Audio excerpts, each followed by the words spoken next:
It's Friday, the 8th of November, 1605. After months of plotting and intrigue, the conspirators behind the infamous gunpowder treason are trapped at Holbeck, a house near Stourbridge in the Midlands. Surrounded by armed men from Warwickshire and Worcestershire, those inside know that there is no escape and that their doomed plot to destroy Parliament and kill King James I has failed.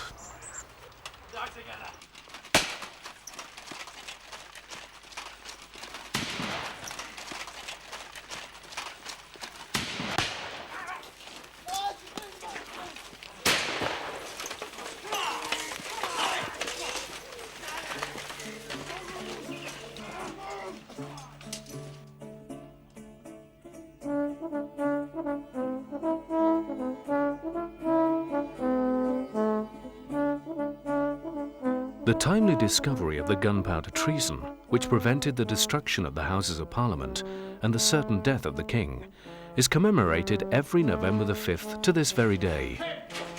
By the lighting of bonfires and the symbolic burning of the evil Guy Fawkes, people all over Britain celebrate, perhaps unwittingly, the defeat of the spectacular plot by Catholic fanatics to overthrow the Protestant King James I.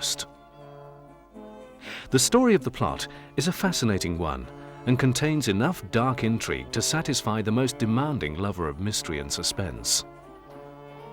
Perhaps now, at this great distance, we are unable to fully understand the fanatical religious devotion for which men would willingly give their lives. But when the vehicle for their piety is an enterprise so futile and so plainly foredoomed to failure, it is surely possible to feel at least a little sympathy for the unhappy plotters. The seeds of Catholic discontent were sown as far back as the turbulent reign of that colourful monarch, King Henry VIII, the first English king to break with Rome. His disagreements with the Pope over the annulment of his marriage to Catherine of Aragon were to lead directly to the establishment of the Church of England. Sweeping and fundamental though these changes were, the Reformation of the Church was prompted by primarily practical considerations and by the need to secure a male heir to the throne, something that the unfortunate Catherine had failed to provide. There is strong evidence to suggest that Henry's manipulation of the Church never altered his true beliefs, and that when he died in 1547, he did so as a Catholic. However, his son Edward VI, who succeeded him when only 9 years of age, became intensely interested in religion and theology and strongly supported the new Protestant ideas which were being zealously pursued by Archbishop Cranmer. It was only upon the untimely death of the 16-year-old Edward in July 1553 and the eventual succession to the throne of Mary I, the daughter of Catherine of Aragon, that major religious problems began to surface. England, of course, hadn't remained Church of England since Henry VIII. Each one of Henry's children, Edward, Mary, Elizabeth, goes in a different religious direction. Edward VI goes much further Protestant than his father had done. But Edward's sister, Mary, swings right back to Catholicism and, of course, persecutes. And persecutes on what, by English standards, is a very large scale. There are something like 300 burnings. Now, this is terrible, and each one was a horrid agony. You have to remember, burning is much more horrible in England than it is in Spain because of the climate. On a hot day, you're gone like that. On a wet day in Oxford, you can be smouldering for 2 hours before you're dead, as Bishop Ridley was. He was burned away below the waist, whilst his body above was entirely untouched. It was indescribable and horrible. Unfortunately, a heartless persecution achieved little except to alienate and harm the cause of the Catholics. For by 1558, when Mary died, Protestantism was still strong in England and on the continent, to which place she had exiled over 800 men. When Mary was succeeded by Elizabeth I, daughter of Henry VIII and Anne Boleyn, the vexed problem of religion was confronted boldly. In 1559, the Act of Supremacy re-established the Church of England with the Queen as its supreme governor, which heralded the start of Elizabeth's policy of moderate Protestantism. Needless to say, this found little favour with Catholics or Puritans, who craved a return to the extremes of Edward VI and the fanatical Cranmer. Elizabeth, however, was not a religious bigot and had no time for persecution and bloodlust. She insisted only that the new religious laws, her laws, were strictly adhered to. Most Catholics were prepared to bide their time during Elizabeth's long reign, particularly while she remained childless, for the strongest claimant to the English crown was Mary, Queen of Scots, a Catholic. Their hopes, however, were ended with the confused execution of Mary at Fotheringay Castle in 1587, an act from which the Queen sought to disassociate herself, but which clearly fueled simmering Catholic discontent. The arrival of the Scottish King James I upon the throne initially brought new hope for the Catholics. One of Elizabeth's courtiers, when James came to the throne, said, "It's a new world. Each new reign is a new world, and it's a new world that offers opportunities." And everybody saw an opportunity in James. People were actually very fed up with Elizabeth. Now, why should a Catholic see an opportunity in James? Well, remember who James is. He is the son of Mary, Queen of Scots, the woman who, as it were, is Elizabeth's great opponent, is the hope of all Catholicism in England, is the woman whom all those plotters under Elizabeth, the Ridolfi plot and all the rest of it, actually hoped to put on the throne. James, her son, is now king.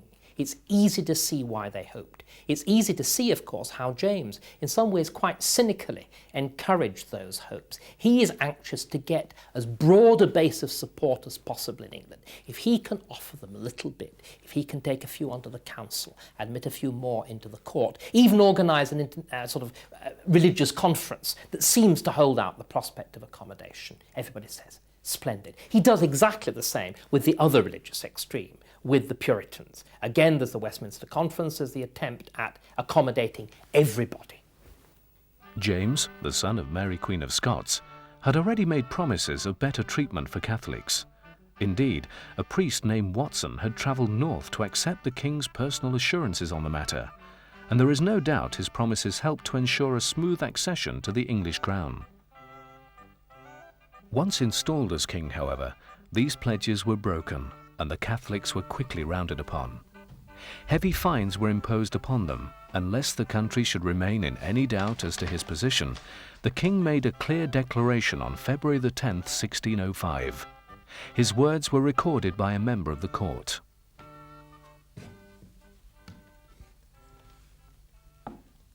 Today, being Sunday, the king made a long and vehement apology for himself in the council chamber against the papists, who flatter themselves with a vague hope of toleration, declaring that he never had any such intention, that the mitigation of their payments was in consideration that none of them had lifted up his hand against his coming in, and so he gave them a year of probation to conform themselves.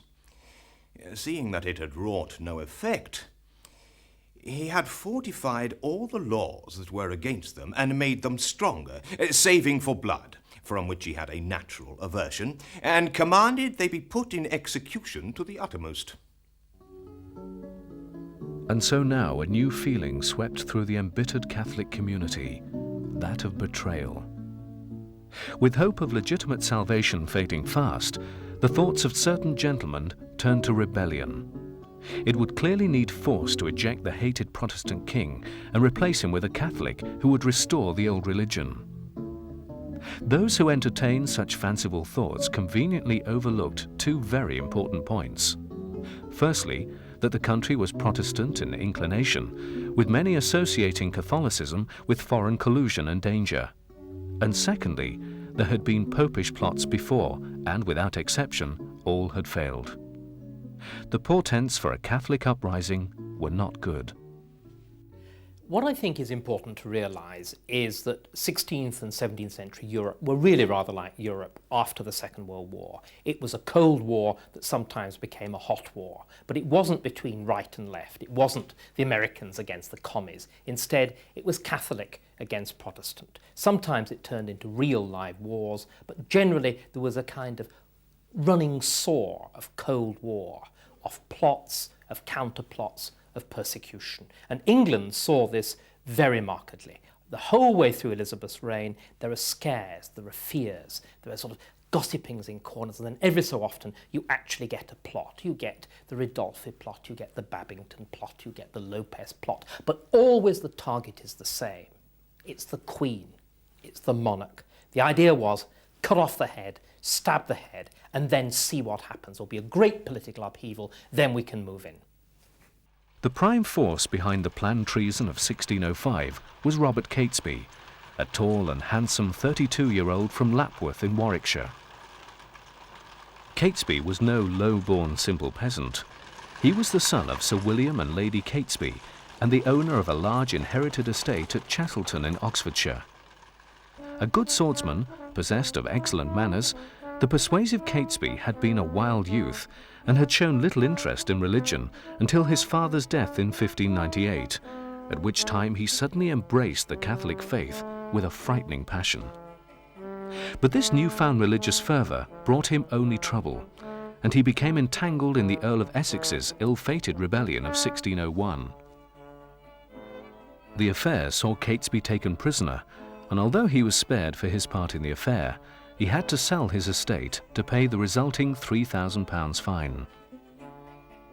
It's certain that Catesby's involvement was never forgotten or forgiven by those whose downfall he had hoped to bring about. In 1603, Catesby, with others, tried to persuade Catholic Spain to intercede by declaring war on England, but this would have been disastrous for Spanish interests at the time. The plotters' entreaties, therefore, fell upon deaf ears.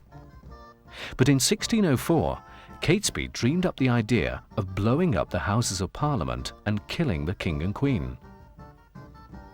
The ambitious plan was first discussed at Catesby's house in Lambeth, when there were two others present. John Wright, Catesby's old friend, fine swordsman and fellow Essex conspirator, was one. The other was Thomas Winter, a Worcestershire man with a strong Catholic background. Winter was a good soldier, of whom it was written, "He was of such a wit and so fine a carriage and of pleasing conversation. He was strong, comely and very valiant. About 33 years old, his means were not great, but he lived in good sort and with the best." Futile as it may appear now, the Gunpowder Plot was certainly not the brainchild of feather-brained adventurers. Famously, of course, the plot was an attempt to blow up the opening of Parliament. It was to fill the cellars of the House of Lords with gunpowder, the great painted chamber, and at which point, if the gunpowder had gone off, you would have caught the king, you'd have caught the judges, you'd have caught everybody. Why? Because England is really unique in Europe in the degree of its centralisation. All its political life, then, as now, concentrates in this tiny little area of Westminster. Just up the street was Whitehall Palace, where the king lived. Just down the street, a little bit further south on the river, is the huge complex mass of the Abbey, where the king is crowned and where all his ancestors lie buried. And then next to it, there's the old royal palace of Westminster, which by that point was really the complete governmental centre. Everything was there, which is why, if the plot had been so successful, it would have been so devastating. Not only Parliament meets there, the law courts meet there, the Exchequer is there, the royal treasures are stored there, everything would have gone. It wouldn't only have removed the personnel, it would have removed the symbolic heart of English government. The basic plan agreed, it was decided that Winter should journey to the Netherlands, there to enlist his friend Guy Fawkes, who was on a visit there with John Wright's brother, Christopher. Guy Fawkes, the son of William and Ellen Fawkes, was born at York in 1570 and lived at the house seen here, close to the magnificent Minster.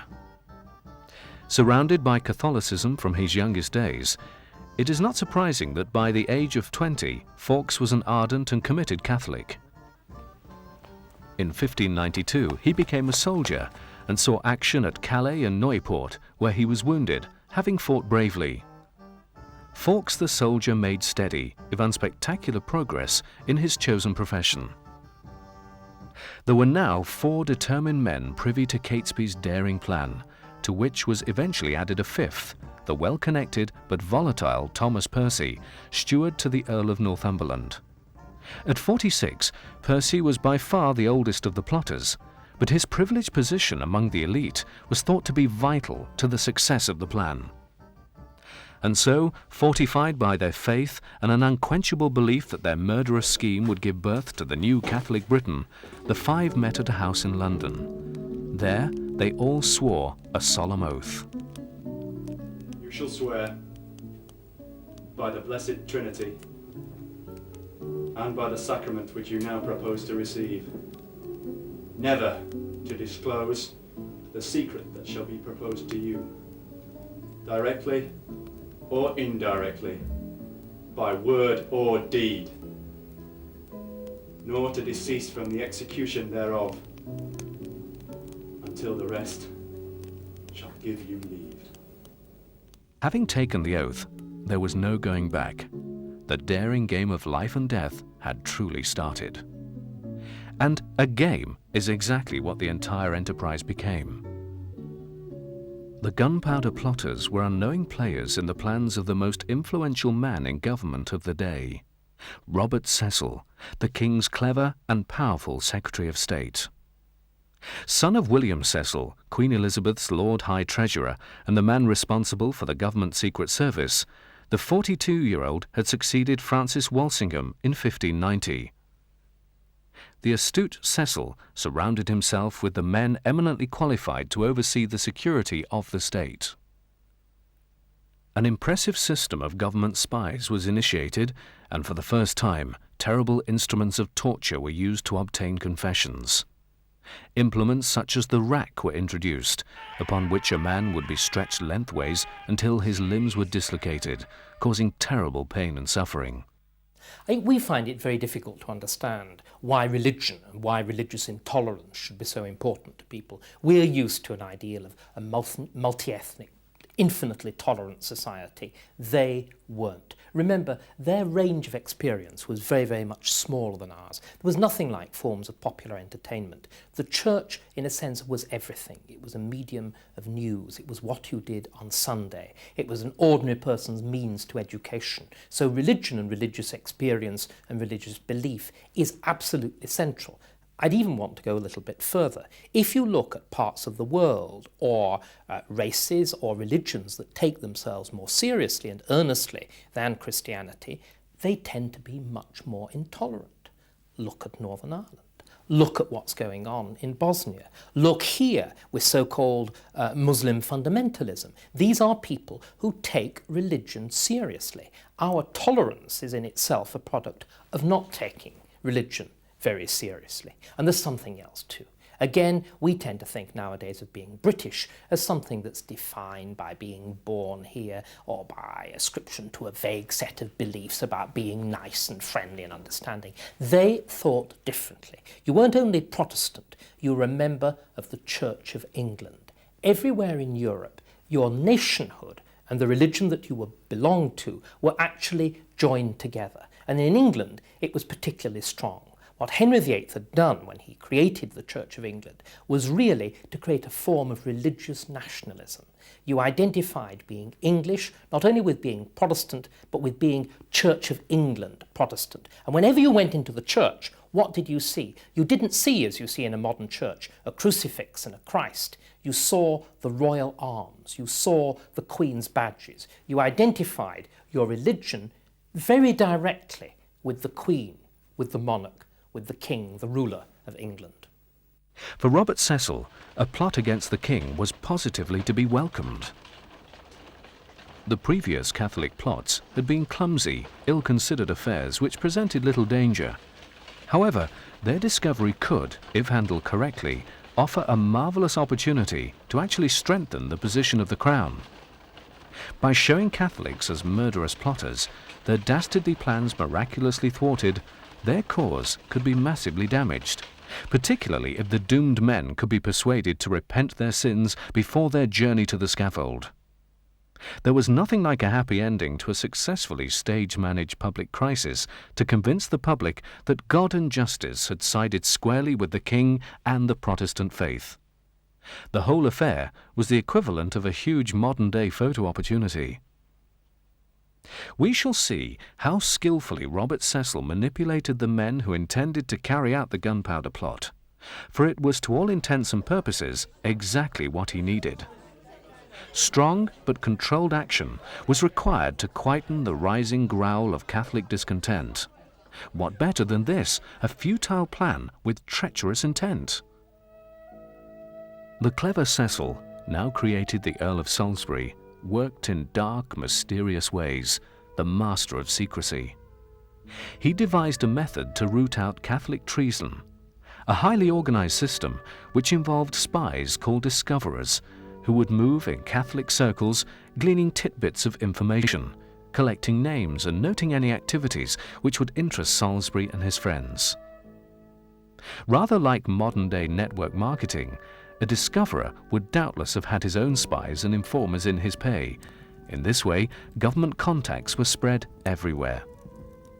In the claustrophobic and tight-knit world of early Stuart London, it was surely impossible for a spectacular plot such as the Gunpowder Treason to progress very far without one of them hearing of it. And so we come to the last major player in this Stuart tragicomedy, in the doubtful person of William Parker, who lived between 1575 and 1622. Parker's history and background before the events of 1605 were, to say the least, checkered. His past was impeccably Catholic, his upbringing devout. Married to the daughter of Sir Thomas Tresham, a man who had been imprisoned for recusancy, he attended Oxford with Tresham's son Francis, of whom more later. Parker was one of those who, as late as 1601, had escaped with his life after the discovery of the Essex Rebellion, so there was little to suggest the dramatic change of loyalty which occurred in 1602. Parker successfully petitioned for the title of Lord Monteagle, a title which came from his mother's side of the family. It's little short of amazing that this recent rebellious Catholic should not have been taken to the Protestant bosom of the establishment with such speed. It's a little less surprising when we learn that Parker, or Monteagle as we must now call him, had agreed to spy on his erstwhile Catholic friends. He was rewarded richly for his speedy conversion by the bestowal of his title. Perhaps nothing better illustrates the Gunpowder Plotter's hopeless position from the outset than the fact that one of the gentlemen of Monteagle's household was Thomas Winter, a prime mover in the treason. Now the conspirators were faced with the practical problems of blowing up the Houses of Parliament. How was it to be achieved?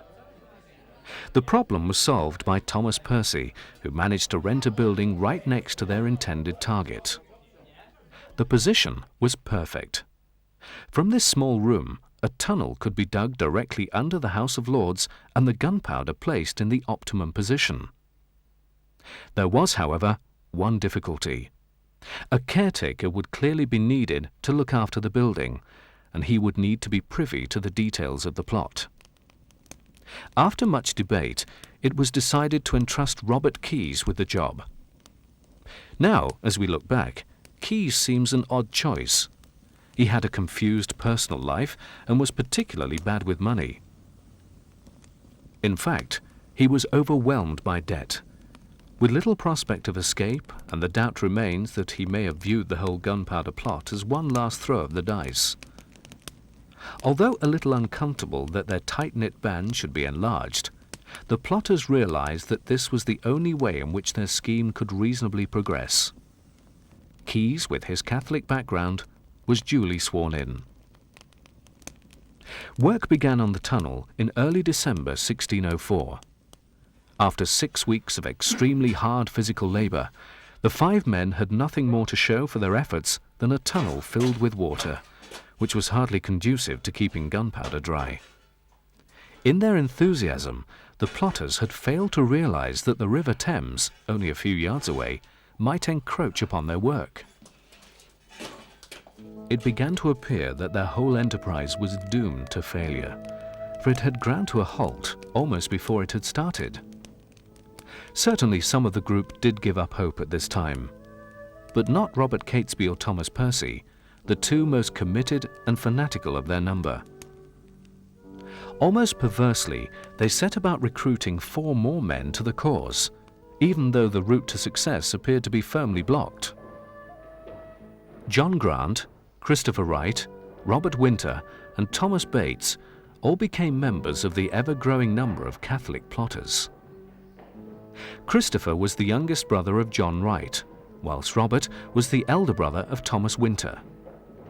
Bates was Catesby's servant, and Grant owned a large estate in the Midlands, the intended seat of the Great Catholic Rebellion. Rather like an army with no weapons, the men planned its treason with absolutely no idea how it was to be carried out. The conspirators were delighted to discover that the vault under the House of Lords had suddenly become vacant. What an incredible stroke of luck! Doubtless convinced that God's hand was at work, Thomas Percy immediately rented the room and their plans could be put into action at last. And, as the Gunpowder Plot once more spluttered into life, there was one other very happy man. The redoubtable Earl of Salisbury, who had ensured that the vault had miraculously become available. It had not been difficult for Lord Monteagle to pick up hints of the plot as he moved among the Catholics of London. It is hard to imagine that Thomas Winter, who was in Monteagle's employ, would have directly divulged their plot to him, but he trusted him, and much could be gleaned from a careless remark or a simple slip of the tongue. Whatever evidence Monteagle had gathered, he suspected enough to pay a visit to Salisbury. It was not long before the spies and discoverers were at work, and the names of the major players in the game were in the government's possession. For example, Percy had rented the room beneath the House of Lords in his own name. It was well known that he was a good friend of Catesby and Winter, who had been part of the Essex Rebellion, and so on. In truth, it was not difficult for Salisbury's agents to piece together a fairly accurate idea of how the great treason was supposed to work. And, as we have seen, nothing could have suited the wily Earl better than a juicy, timely, and completely futile Catholic plot. He would, therefore, have been mortified to hear that the River Thames had, quite literally, dampened their plans, and therefore moved quickly to ensure that those involved were given suitable encouragement to continue. The goals of the plotters of the Gunpowder Plot are actually rather difficult to discover, but what would they have done? They would have blown up not only the king, but the House of Lords, which would have meant the whole of the ruling elite, all the judges, and a large part of the House of Commons. It would be as though the IRA had really carried off the bombing of the Grand Hotel at Brighton, and the aftermath would have been similar to the IRA's success. You would have got rid of the Prime Minister and the Cabinet now. Then you would have got rid of the king and the whole top section of the political elite. There would have been a world open for opportunity. The power structure would have gone. They would have been able to step in, they hoped, perhaps with foreign help, and bring about a new world for Catholics. During the next few weeks, the finer details of the treason were put in place by the plotters. Bases were set up in the Midlands, the areas of the intended uprisings, in the homes of the sympathisers. One of these was Coton, a house close to Stratford-upon-Avon, which belonged to Thomas Throckmorton. Another was Holbeck near Stourbridge, whose owner was Robert Catesby's friend, Stephen Littleton, and which was to be the scene of a later drama. There was also a rented house at Clopton, again near to Stratford-upon-Avon.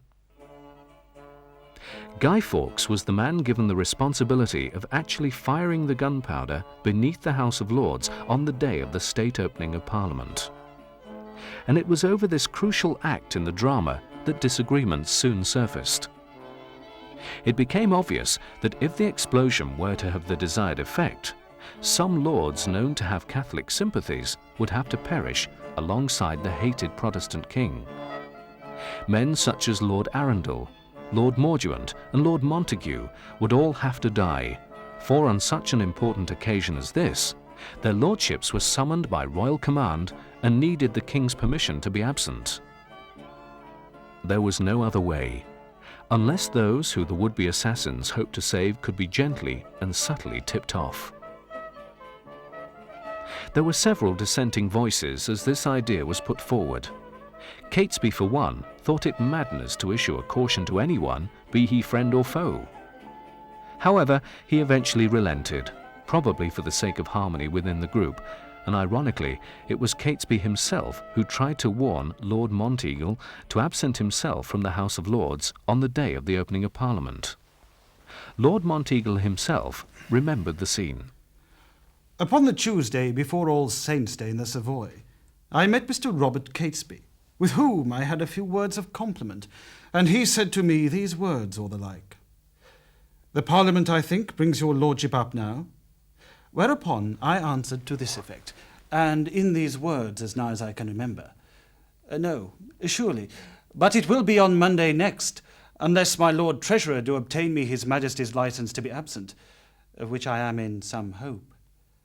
Then he said to this effect, "I think your lordship takes no great pleasure there." Whereupon I assented, and so, after a word or two, I parted from him. There is perhaps something touchingly tragic that the prime mover in the Gunpowder Plot, Catesby, should have attempted to save the life of the man who was one of the greatest dangers to the plot. So complete was the control exercised by Salisbury during the treason that he even planned the day upon which the foul deed would be thwarted, Tuesday, the 5th of November, the day believed by the king to be his lucky day. The news that the Parliamentary Assembly was to be on the 5th of November made some of the conspirators very nervous indeed. It was, after all, the second delay announced by the government. The original date had been as long ago as February. It was only the reassurances of the ever-optimistic Thomas Winter which soothed their frayed nerves. He reported nothing amiss as he moved about as usual in government circles, frequently seeing Salisbury as he did so. He could discern no tension or fear. In fact, nothing out of the ordinary, and certainly nothing to suggest they should abandon the plot. The delay was, however, too much for Thomas Percy, who at some point during October completely lost his nerve and decided to give himself up and betray the entire enterprise. He hoped that by naming his fellow plotters and by outlining in detail their intentions, he would be shown clemency. Who knew how far the government's gratitude would extend towards the man responsible for preventing the death of the king?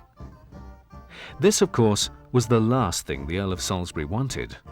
He had not spent months meticulously planning and stage managing the plot and its discovery, only to have it ruined at the last moment by one of the plotters having an attack of the jitters and confessing all, like a child caught with his hand in the sweetie jar. No, when the Gunpowder Plot was discovered, it would be discovered in the proper way. And so, somehow, Salisbury managed to avoid seeing Percy, whose repeated requests for an interview were expertly fielded by the Earl's staff. Lord Salisbury was too busy. Lord Salisbury was away. Lord Salisbury was unwell. Hard as he tried, Percy was unable to see the Earl, and was therefore unable to betray his fellow conspirators to the only man who might reward him for his trouble. Perhaps Percy should have cut his losses and fled the country then. For reasons we shall never know, he decided to stay on and carry on with the plot. The Earl of Salisbury had decided that the plot would be revealed via an anonymous letter to Monteagle. The letter was not to contain any overt statement of fact, but was intended to insinuate and suggest, to warn obliquely of some terrible danger. It was also written in a heavily disguised handwriting.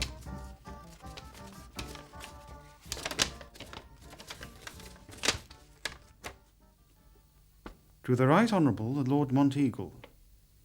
My Lord, out of love I bear to some of your friends, I have a care for your preservation. Therefore I would advise you, as you tender your life, to devise some excuse to shift your attendance at this Parliament. For God and man hath concurred to punish the wickedness of the time. And think not slightly of this advertisement, but retire yourself into your county, where you may inspect the event in safety. For there be no appearance of any stir yet. I say they shall receive a terrible blow, this Parliament, and yet they shall not see who hurts them. This council is not to be condemned, for it may do you good, and can do you no harm, for the danger is past as soon as you have burnt this letter. and I hope God will give you the grace to make good use of it, to whose holy protection I commend you. Salisbury's careful plan had worked perfectly. The letter was eventually handed to King James. His ministers, professing bafflement at the contents of the letter, looked on amazed as the king read it aloud, concluding at length that it suggested some kind of plot, perhaps even involving gunpowder. A search party was organized at once to confirm the king's suspicions. What was more, wonder of wonders, the king had discovered the plot on Tuesday, November the 5th, his lucky day. In the early hours of Tuesday, November the 5th, Sir Thomas Crevett burst into the underground cellar beneath the Houses of Parliament and found Guy Fawkes with 36 barrels of gunpowder which were hidden beneath a pile of coal and firewood. Fawkes had on him a watch, slow matches and a lantern. He was arrested and taken immediately before the king. The scene was witnessed by a courtier. When the king had come to the Parliament House that day, and the upper house had been sitting, he meant to have fired the match and fled for his own safety before the powder had taken fire, and that, had he not been apprehended, he would have blown up the upper house when the king, lords, bishops, and others had been there. For the gunpowder plotters, all was now lost. Their position had been hopeless from the beginning, of course. But now bitter reality had arrived to shatter their fantasies and dreams. It was time to pay for their treason. As soon as they realized that the plot had been discovered, the conspirators fled for the Midlands. There it was decided there was nothing to be lost by continuing to attempt to recruit men to the cause, trying to raise an army of Catholic supporters in a last desperate attempt to march on London. Naturally, they met with little success. Eventually, expecting any day to be met by the king's forces, they all converged at Stephen Littleton's house, Holbeck, near Stourbridge. From here, they would plan their next move, though none really knew what the move was to be. They couldn't attack, they had neither the men nor the resources. They could defend the house, but to what end and for how long? As Catesby, Percy, Winter and the others looked out from the windows of Holbeck, they saw no future before them, except for violent death at the hands of the executioner. The dream of a Catholic England was probably further away than ever, buried in the shambles of their doomed plot. Salisbury was in no desperate hurry to pursue the plotters, for he knew approximately where they were, and of course, he had Guy Fawkes in his dungeons. He knew that total success could be achieved by ensuring that Fawkes revealed the name of every conspirator. Of course, he already had the names of Catesby, the Winters, Percy, the Wrights and Grant, and he was sure that he could persuade Fawkes to complete the sorry list. Friday, the 8th of November. I'm afraid Fawkes is in a stubborn and perverse humour, as dogged as if he were possessed. He is so sullen and obstinate, there is just no dealing with him.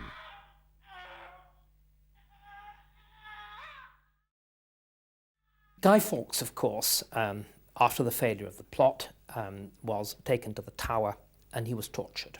The warrant for his torture is actually written in King James's own hand, and where the instruction is to apply the uttermost tortures, it's written in Latin, ab immo, to the uttermost. Now, it's important we realise that a king actually had to give the instructions. If we go to London now, what's the first thing that every boy or girl wants to see? Oh, it's the London dungeon and the instruments of torture and the rack and the thumbscrew. Most of those instruments of torture come from continental Europe, particularly from the Netherlands and from Germany. And they do so because torture, whatever you may think from the London dungeon, whatever you may think from the experience of Guy Fawkes, is very unusual in England. It's normally only employed in cases of high treason, or indeed when they manage to find Catholic priests. Guy Fawkes suffered for 5 days, until, racked with pain and thoroughly broken, he named his fellow plotters. His signature on the statement bears shocking witness to his physical condition. As we see here, it is barely legible. His friends, however, had hardly taken advantage of his bravery. They were still hiding at Holbeck. And so the final action was played out.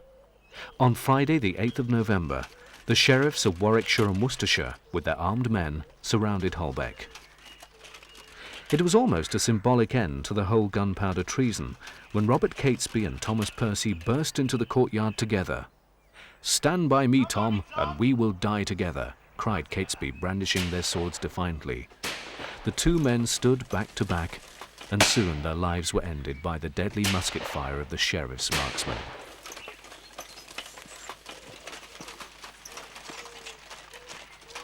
Eventually, those inside, with no hope other than to fight their way out, came into the open courtyard. In a flurry of crossbows and musket fire, John and Christopher Wright lost their lives, and John Grant was badly wounded. Within seconds, the other conspirators had surrendered, and the Gunpowder Plot of 1605 was finally over.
I think that the result of the failure of the Gunpowder Plot cuts in many different directions. For most English Catholics, it came as no surprise. It simply reinforced them in their view that they steer as far clear of politics as possible, that they lead decent, sensible lives, they get on with their neighbours, and hope basically that they won't be interfered with. And to a large extent that was exactly what happened. Apart from paying fines for not attending church, apart sometimes from losing control of the education of their children, they by and large continued their everyday lives. The Gunpowder Plot, its failure, the existence of the plot, made no difference whatever to James's own personal attitude toward leading members of the council, toward leading members of the court, who were known, and he knew them to be, crypto-Catholic. They continued to be in as much favour as they ever had been. There's something else too that's even more surprising. James got more and not less fond of Catholics as the reign went on. The reason, quite simply, is a kind of foreign policy reason. James saw himself as what he called himself, Rex Pacificus. Now, this doesn't mean that he was a pacifist. It means that he saw himself as a peacemaker. He saw himself and England as occupying a middle ground between the extremes of Roman Catholicism on the one hand and the extremes of Protestantism on the other. So what we've got to do is to put into the picture a king who doesn't just say, God, these awful people have tried to kill me. He says, indeed, these awful people have tried to kill me, and very unpleasant things happen to them, to anybody who can be associated with them. But the broad movements of policy, both at grassroots level, at the court, and international affairs, continue with really very little change. And finally, what became of the unfortunate survivors of the plot?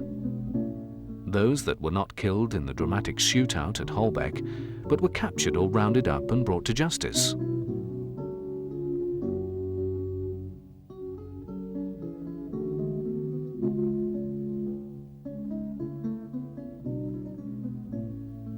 Their trial took place on the 27th of January 1606 at Westminster Hall in London. The whole thing, of course, was merely a theatrical showpiece to highlight and confirm to the public the evils of Catholicism. The fate of the men who stood on trial that day had been decided long ago.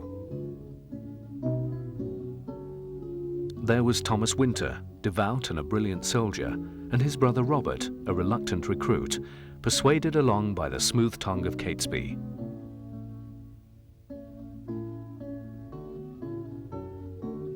The dull-witted John Grant and Ambrose Rookwood, who were recruited for their wealth as much as their faith.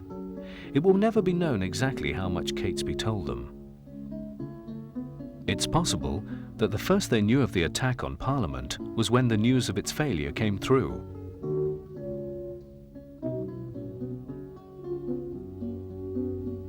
Robert Keyes, the caretaker of the first cellar, remained defiant to the end. Thomas Bates was perhaps the most unfortunate of all. He had become involved almost unwittingly as Robert Catesby's servant.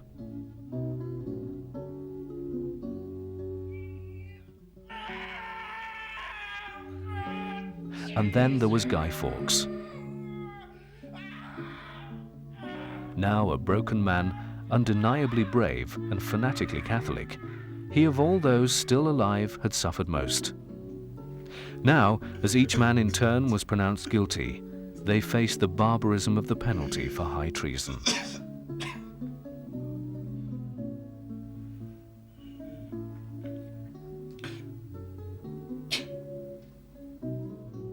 Three days later, the condemned men were hanged, drawn and quartered in full view of the public.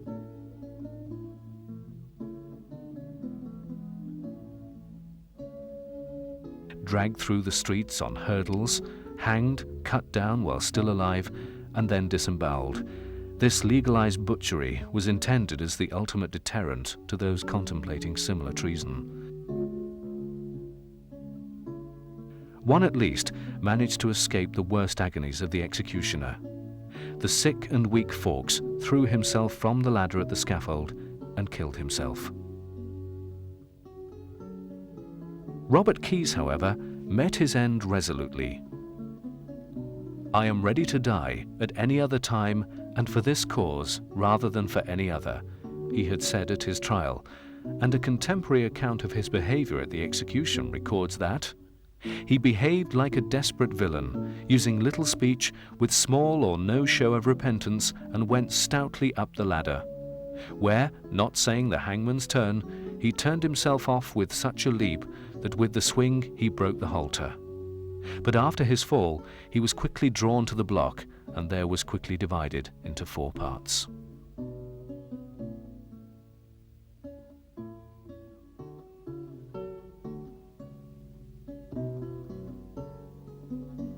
None of the plotters made great speeches from the scaffold, and there were certainly no words of remorse. Only Ambrose Rookwood spoke, and he prayed God to make King James a Catholic. It is a sad thought that there was probably more chance of that happening than of the Gunpowder Plot ever succeeding in its aims.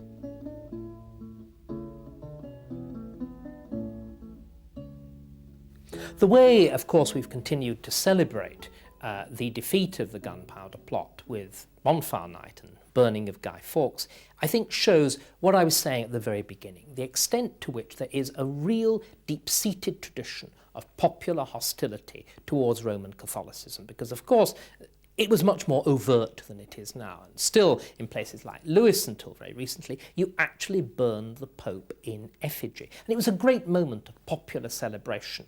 And it wasn't only bonfire night. Bonfire night is a thing that survived, that we know about. But any attempt at the relaxation of the laws against Catholics, any attempt at, as it were, admitting Catholics to any kind of power or whatever, tended to produce a reaction in the form of rioting. Right through to the end of the 18th century with the Gordon riots, it is an anti-Catholic mob. It's a pro-king, pro-church, anti-Catholic mob.